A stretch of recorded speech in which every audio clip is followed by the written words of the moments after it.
Everyone, it's Steve with Aptera Owners Club. On July 21st, 2025, there was a final rejection letter from the U.S. Patent Office for this curved laminated solar panel and method of manufacturing thereof. So this final rejection letter sounds bad. So I was a little bummed out when I saw this, and then I started looking into it a little bit more. So here's a couple of things for context to know about this.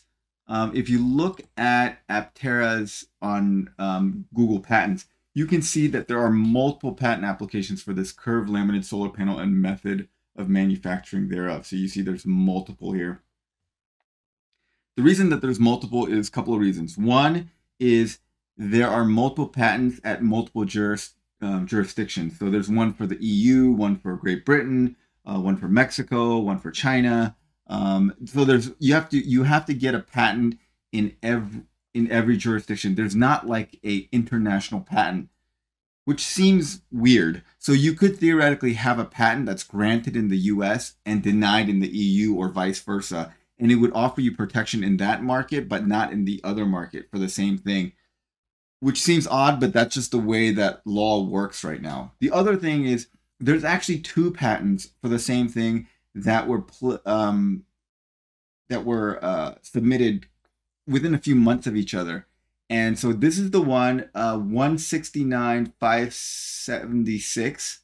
This is the U.S. patent. This is the one that underwent final rejection in 7/21 and 25. There was a non-final rejection in December of 2024. Then I think Aptera realized that that application wasn't very good or had some issues with it. So they filed another one. So you see this one? This one was filed in February of 2023. They filed another one 6 months later actually a year and 6 months later in August of 2024. So it's the same thing. And I browsed the specification. It's almost an identical patent with a few changes. And this one had a non-final rejection letter done 6/30. Now, does the final rejection mean that it's final? That's what it sounds like. They've rejected the patent completely. No, it's not final. There's still options. If Aptera wants to pursue this, they can request that they can put in new arguments and ask for a examination. So this final rejection is for the arguments that were made after the non-final rejection. But even after the final rejection, they have 3 months to reply and either ask for a review by a higher body. So like basically a secondary review. So if you go to the bottom, it says action is made final. This shortened statutory period is set to expire 3 months from the mailing date. In the event a first reply is filed within 2 months.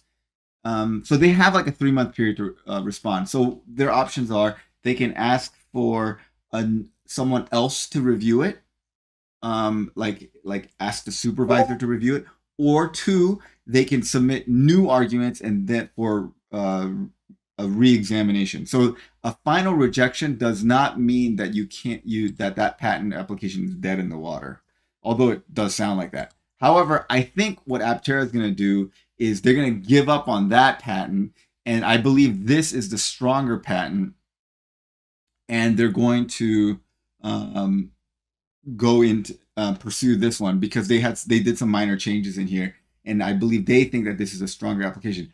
I thought it was very interesting to look at this patent and read through it, and it makes you realize that they've thought of a lot of things. And so like let's read through the background, which is this is the problem they're trying to solve. So they said conventional flat panel solar panels have been used in terrestrial applications, but they're heavy, but the terrestrial applications don't really care about that. Then they say more recently the demand for mobile and shaped solar panels has generated interest in using both polymer and glass-based non-flat geometry solar panels. Such applications have dimensions and use requirements valuing lightweight, durability, low cost of the non-flat geometry solar panel product. In the electric vehicle industry, intense research and development has occurred regarding solar-enabled body panels over the last several decades. Specifically, as solar panels are designed to provide a significant portion of the vehicle's energy, Incorporating flat tempered glass solar panels with thick glass substrates and super substrates in the body of a solar electric vehicle has disadvantages of significant added weight that would limit its range and overall efficiency. It's therefore important to keep the solar panels as thin and light as possible. Often a polymer layer or multi-stack is used instead of tempered glass to reduce weight. However, a multi-layer polymer laminate is complex and time-consuming to produce. Furthermore, typical polymers such as PET are subject to yellowing from UV radiation, low impact resistance, or bad sealing properties. To date, these applications have been forced to choose between the durability of glass and the reduced weight of polymers.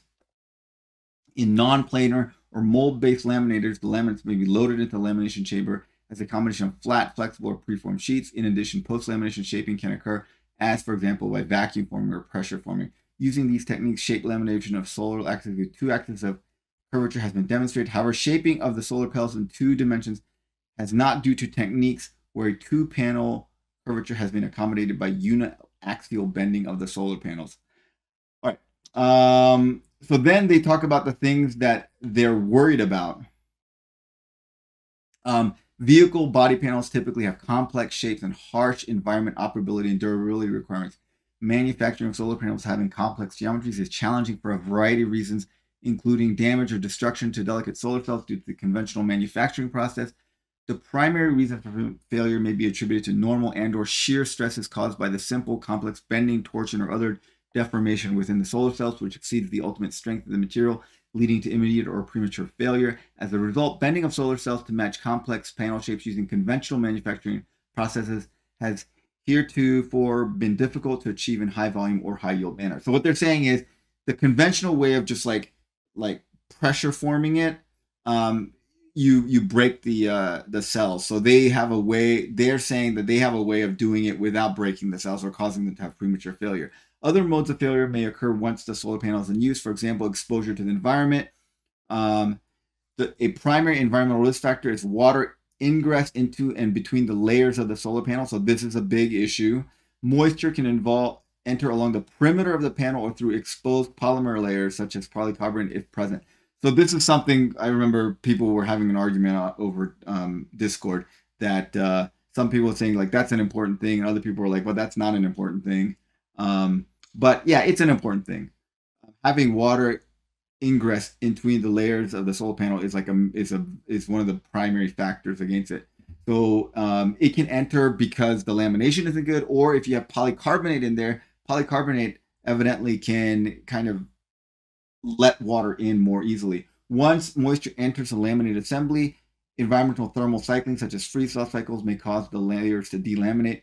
Moisture can also cause danger to the solar materials, such as corrosion of the contacts, oxidation of silicon, or degradation of any anti-reflective coatings. Another risk arises from impacts from hail, rocks, and other foreign objects. A standard test for validating solar panels' impact resistance is called the hail impact test, whereas a ball of ice, a minimum diameter of 25 millimeters or 1 inch, is accelerated towards the panel, hitting approximately 23 meters per second or 52 miles per hour.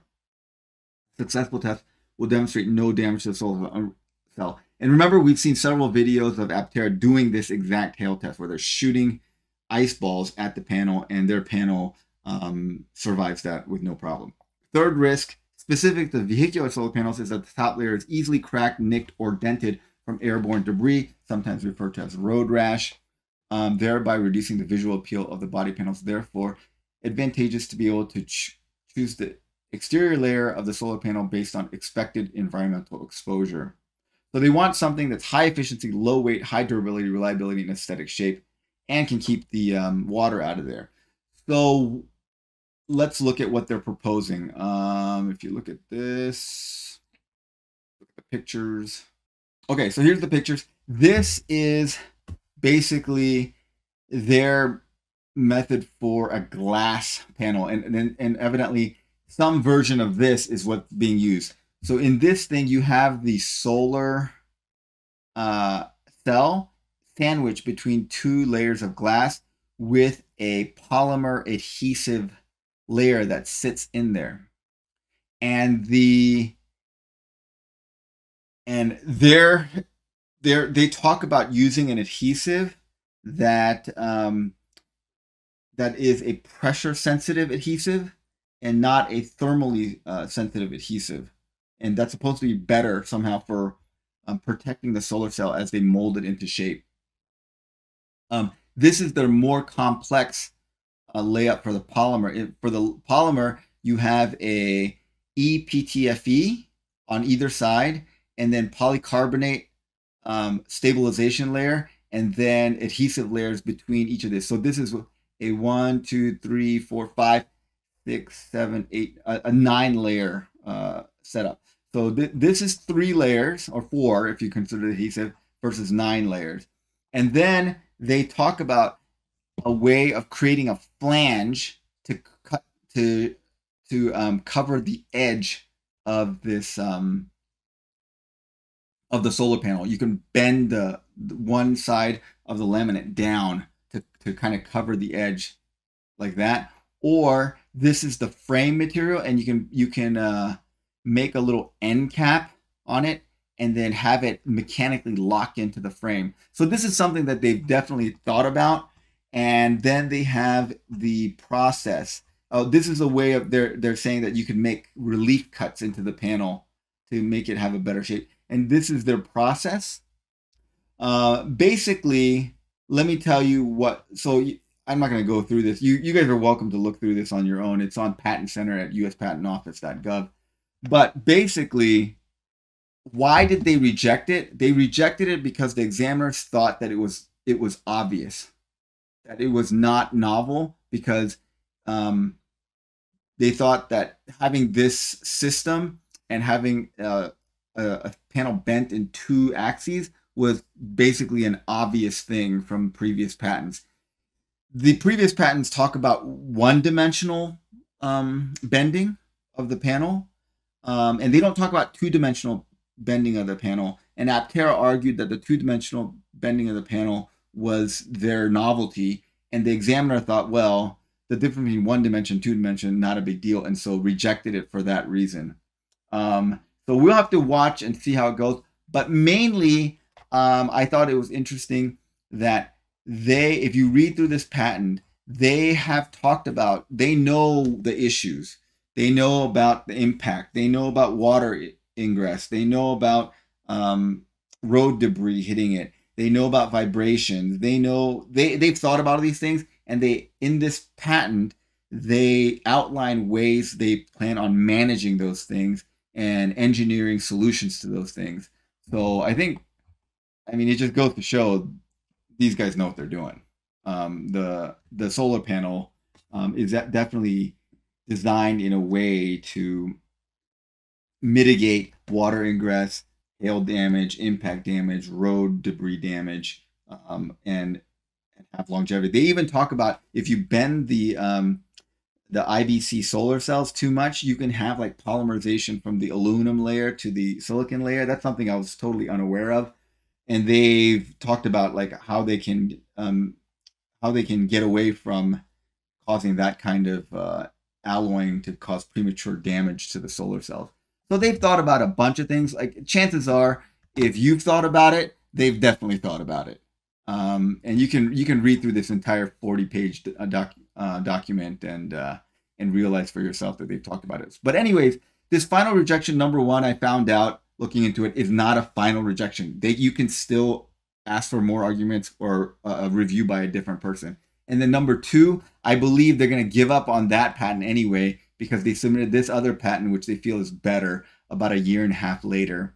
And this one has a non-final rejection letter. This is pretty much par for the course. And I think they're going to basically drop the other one and continue with this one, and probably going to see this through. So we'll keep an eye on this. Thanks for watching, guys. Have a great day.